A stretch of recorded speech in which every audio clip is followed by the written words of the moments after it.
Hello everyone. आप सब लोगों को रामनवमी की हार्दिक शुभकामनाएं। आज का दिन बहुत ही शुभ है। बहुत आज खुशी का दिन है कि आज के दिन हम लोग रामनवमी को सेलिब्रेट कर रहे हैं। भगवान राम के जन्मदिन को मना रहे हैं। भगवान राम मर्यादा पुरुषोत्तम श्री रामचंद्र की जय हो।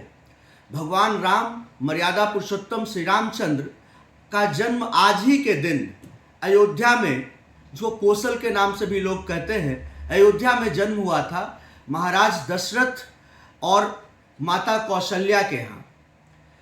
भगवान विष्णु के 7वें अवतार, 7th इनकारनेशन माने जाते हैं भगवान राम। भगवान श्री राम का जीवन हम सभी लोगों के लिए त्याग, बलिदान, साहस, सत्य और धर्म की पराकाष्ठा है। भगवान श्री राम का जीवन का अगर एक गुण भी कोई भी इंसान अपने आप में आत्मसात कर ले तो उसका जीवन सफल हो जाएगा। भगवान राम एक मनुष्य को किस रूप में होना चाहिए, एक पति को किस रूप में होना चाहिए, एक पुत्र को किस रूप में होना चाहिए, एक भाई को किस रूप में होना चाहिए और एक शत्रु को भी किस रूप में होना चाहिए, उसके आदर्श स्थापित किए हैं। भगवान राम अपने राजपाट को छोड़कर, सिर्फ पिताजी के एक बार कहने पर पूरे राजपाट को छोड़कर वनवास चल दिए। 14 साल वनवास में अपने जीवन को व्यतीत किया। माता सीता भी उनके साथ हो चली। भगवान लक्ष्मण शेषनाग के अवतार, भगवान श्री लक्ष्मण भाई कम सेवक ज्यादा के रूप में वो भी साथ में हो चले।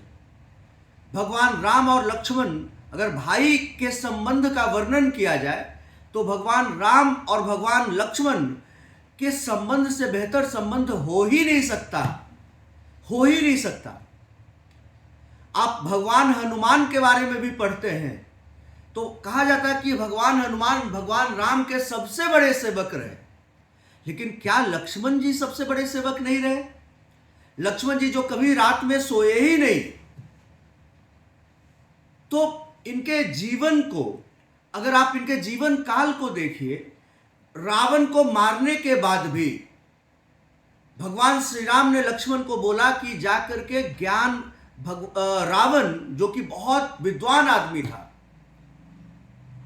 जिसको कि ब्रह्मा से, भगवान शंकर से इतने सारे वरदान मिले हुए थे, वो बहुत विद्वान आदमी था। तो भगवान राम ने अपने शत्रु दुराचारी रावण को मारने के बाद भी भगवान श्री लक्ष्मण को उन्होंने बोला कि जाओ रावण से जाकर के ज्ञान लो। और ये इसका वर्णन है कि भगवान लक्ष्मण जाकर के रावण के सर के पास बैठ जाते हैं, लेकिन भगवान फिर वापस आते हैं लक्ष्मण भगवान की, रावण तो कुछ बोल ही नहीं रहा है। तो श्री रामचंद्र उनको बोलते हैं कि पैर के पास जाकर के बैठना है। तुम सिर के पास बैठे हो तो उसे दिखेगा कैसे? और कोई भी ज्ञान पैरों में जाकर के लिया जाता है। तो भगवान से मतलब शत्रु के साथ देखिए, शत्रु को मारने के बाद भी उसके लिए इतनी प्रशंसा करना, उसको इतने हाई एस्टीम में रखना, ये कोई आम आदमी का चरित्र नहीं है। ये कोई पुरुष, नॉर्मल पुरुष का चरित्र नहीं है। महापुरुष, मर्यादा पुरुषोत्तम श्री रामचंद्र का चरित्र है।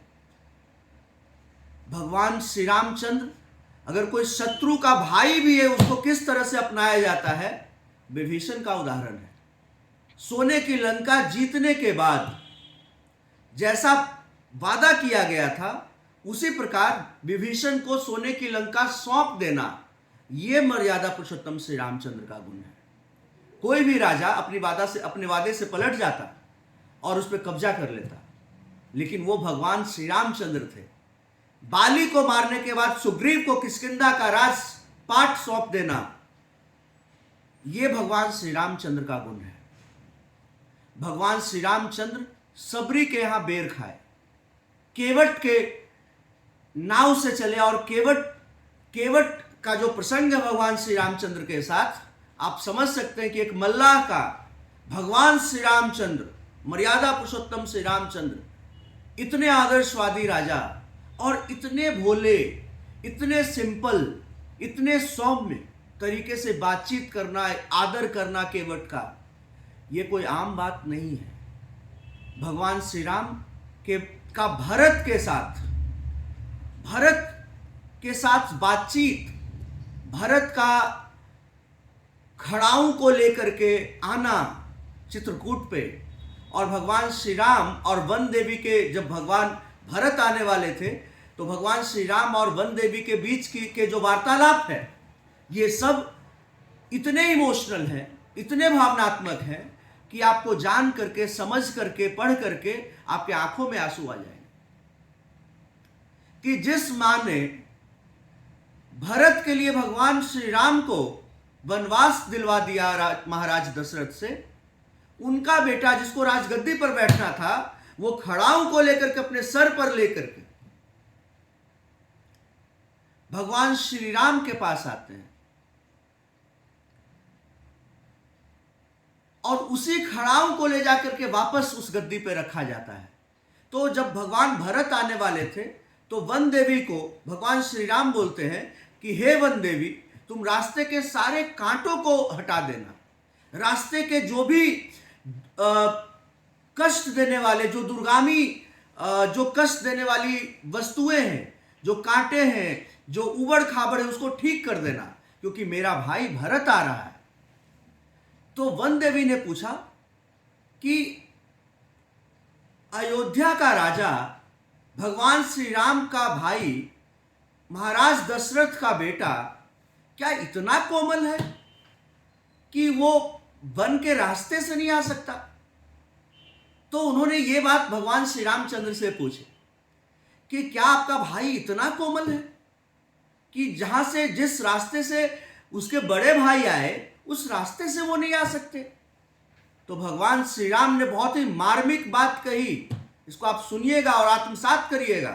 भगवान श्री राम ने कहा कि हे वन देवी, इस रास्ते को, जहां से मैं आपको कांटों को हटाने के लिए बोल रहा हूं, इस रास्ते से भरत को आने में कोई तकलीफ नहीं होगी, लेकिन उसके आंखों में आंसू आ जाएंगे कि मेरे कारण इस दुर्गम रास्ते से मेरे बड़े भाई मर्यादा पुरुषोत्तम श्री रामचंद्र को चलना पड़ा। मेरे कारण इतने कष्टकारक रास्तों से, इतने दुर्गम रास्तों से मेरे बड़े भाई को चलना पड़ा। इस बात को सोच करके उसके आंखों में आंसू आ जाएंगे। आप प्यार को समझिए, अगर असल में प्यार है तो भगवान राम और भरत का प्यार है। क्या भाई का प्यार है! एक भाई जो दूसरे भाई को गद्दी पे बैठाने के लिए वनवास चला गया, और एक भाई जो कि गद्दी पे बैठने से मना कर दिया और वो वापस लाने के लिए चला गया, और बड़े भाई का छोटे भाई के लिए ये प्यार कि रास्ते के सारे कांटों को हटा देना, क्योंकि उसको चलने में दुख नहीं होगा, उसको इस बात से दुख होगा कि मेरे बड़े भाई मेरे कारण इन रास्तों से चल करके आए हैं। तो भगवान राम का ये जीवन है। आज भगवान पूरे हिंदुस्तान के लिए, पूरे विश्व के लिए, अगर किसी को आत्मसात करने की जरूरत है तो भगवान श्री रामचंद्र, मर्यादा पुरुषोत्तम श्री रामचंद्र को आत्मसात करने की जरूरत है। उनसे बड़ा कोई पुरुष, महापुरुष कोई कुछ हुआ ही नहीं। उनसे बड़ी मर्यादाएं, स्टैंडर्ड्स किसी ने सेट नहीं किए, किसी के बस की बात नहीं थी। भगवान श्री रामचंद्र प्रजा को लेकर के भी उतने ही रोचक रहे, उनका जीवन उतना ही रोचक रहा। प्रजा को लेकर के वो उतने ही संयमित होकर के सारे काम करते रहे, उतने ही प्यार से काम करते रहे, और उतने ही सेंसिटिव होकर के प्रजा के प्रॉब्लम्स को सॉल्व करते रहे। तो आज क्योंकि हम लोग भगवान श्री रामचंद्र का जन्मदिन मना रहे हैं, पूरे विश्व में, पूरे भारत में हर्षोल्लास का समय है, खुशी की अनुभूति हो रही है, सब लोग आनंदित हो रहे हैं, सब लोग सुबह से खुश हैं। रात भर से महावीर मंदिर में, भगवान राम के मंदिर में लाइनें लगी हैं, लंबी कतारें लगी हैं, जो कि कितने किलोमीटर्स तक लगी है, लेकिन तब भी लोग नाच रहे हैं, गा रहे हैं, खुशी को प्रकट कर रहे हैं, आनंदित हो रहे हैं, क्योंकि आज का दिन किसी और का नहीं, हम सबके लाडले, सबके प्यारे, सबके आदर्श, सबके प्राणों से भी प्रिय भगवान श्री रामचंद्र का जन्म है। तो आज मैं आप सब लोगों को अपने YouTube चैनल के माध्यम से आप सब लोगों को अपने तरफ से हार्दिक बधाई देता हूं भगवान श्री रामचंद्र के जन्मदिन पे, और आप सब लोगों का अभिनंदन करता हूं और आप सब लोगों से आशा करता हूं कि आप हमारे भगवान श्री रामचंद्र का प्रचार प्रसार करिएगा, उनकी अच्छी बातों का प्रचार प्रसार करिएगा, उनकी अच्छी बातों के बारे में सबको बताइएगा। जहां तक भी भगवान श्री राम की गाथा जो अलग धर्म के उनको भी बताइएगा कि भगवान श्री राम क्या थे। कल्याण, विश्व रूपी कल्याण अगर किसी के माध्यम से हो सकता है तो भगवान श्री राम के चरण कमलों और उनके बताए गए आदर्शों के द्वारा ही हो सकता है, उसी के द्वारा संभव है। तो आप सब लोग अपने अगल बगल में बच्चों को, बूढ़ों को, जवान को, स्त्रियों को, बच्चियों को, लड़कियों को, लड़कों को, युवाओं को, सबको बताइए भगवान श्री राम के जीवन के बारे में और उनको उनके जीवन का अस्तित्व के बारे में समझाइए कि भगवान श्री राम को आत्मसात करें और उनके बताए हुए रास्तों पर चलें, उनके चरण कमल से आशीर्वाद लेते रहें और इसी तरह से भगवान का आशीर्वाद लेते हुए भारत माता रूपी मुकुट को, भारत के गौरव को वापस दिलाए और जो हमारा विश्व पुरुष और जो हमारा विश्व का गौरव बनने की जो सोच है वो भारत के सिरमौर के रूप में हम लोग उसको भगवान श्री राम के बताए गए मार्गों के द्वारा प्रस्तावित कर सकते हैं और प्रशस्त कर सकते हैं और आगे बढ़ सकते हैं। तो आप लोगों को फिर से एक बार मेरे तरफ से, चाणक्य क्लैट क्लासेस के तरफ से, Chanakya judicial academy, Chanakya law associates और जॉर्जियंस आईएएस के तरफ से महारामनवमी की हार्दिक शुभकामनाएं। आपका बहुत बहुत अभिनंदन। जय श्री राम, जय श्री रामचंद्र, जय श्री रामचंद्र की जय, भगवान राम की जय, मर्यादा पुरुषोत्तम श्री रामचंद्र की जय। जय हो।